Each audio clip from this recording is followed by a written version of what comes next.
L'actualité locale et régionale en continu. Grand Lille TV, toute info. Bienvenue à toutes et à tous sur Grand Lille TV pour un nouveau quart d'heure consacré à l'actualité près de chez vous. Avec le flash, le bulletin météo complet, les prévisions plutôt agréables jusqu'à dimanche et puis à suivre également la carte de l'info trafic. L'actualité de ce mercredi, c'est bien sûr cette journée de mobilisation sociale au niveau national avec des manifestations un peu partout en France et notamment cet après-midi à Lille, en centre-ville, avec ce cortège qui s'est réuni en tout début d'après-midi, place de la République.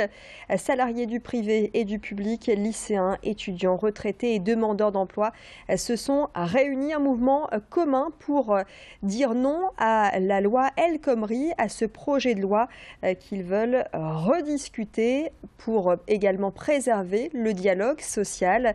Je propose d'écouter l'un des manifestants qui était donc dans le cortège, l'un des manifestants issus du syndicat CGT au micro de Xavier Silly. Actuellement, il n'y a rien de catégorique. Il y a un projet de loi que personne ne connaissait et qui, avec toutes les conséquences qu'il y aura sur la jeunesse, qui est là d'ailleurs, qui s'exprime fortement sur les difficultés qui seront à venir pour le monde du travail plus tard.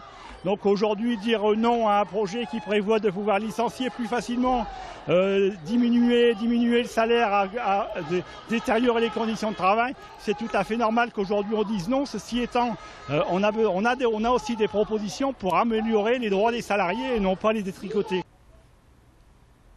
Il y a la mobilisation des syndicats, des étudiants, des mouvements de gauche et à côté le MEDEF qui a apporté son soutien sans réserve au texte original de la réforme du Code du travail. Frédéric Motte, qui dirige l'organisation patronale sur notre région, en appelle à plus de réalisme. Nous l'avons joint par téléphone. On ne peut pas nier la mobilisation qu'il y a eu. On a bien évidemment entendu le million de signataires de la pétition. Mais moi, en tant que chef d'entreprise, ce que j'entends aussi, ce sont les 6 millions de Français qui sont sur le bord de la route et qui sont au chômage. Et j'entends les milliers de chefs d'entreprise qui n'ont pas de visibilité et de lisibilité. Et donc, notre taux de chômage en France, qui est à 10%, qui est à plus de 13% en Nord-Pas-de-Calais, sont des situations qui sont inacceptables. Pour nous, la plus grande injustice, c'est bien évidemment le chômage. Et les syndicats prévoient une autre manifestation de grande ampleur. Ce sera le 31 mars, avec toujours les mêmes revendications. Autre mouvement qui est venu se greffer à cette journée sociale et nationale, ce mouvement à la SNCF, avec ses prévisions valables jusqu'à demain 8h, un TER sur 5, un TGV sur 3. Les Eurostar et Ouigo sont eux aussi perturbés. À signaler, aucun train intercité. Prenez donc vos dispositions.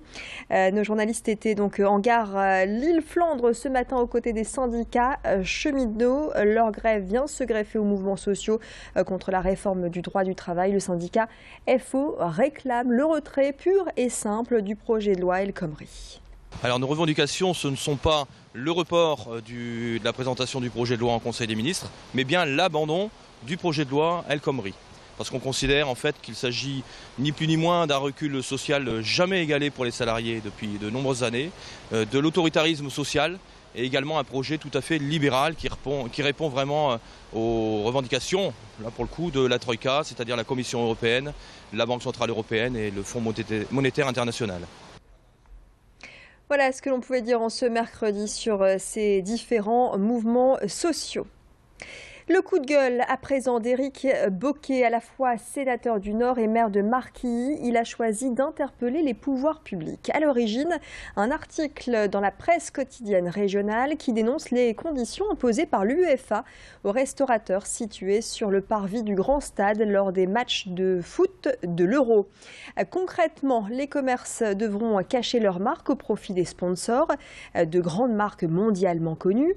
Les horaires d'ouverture et les prix pratiqués seront fixés par l'UEFA.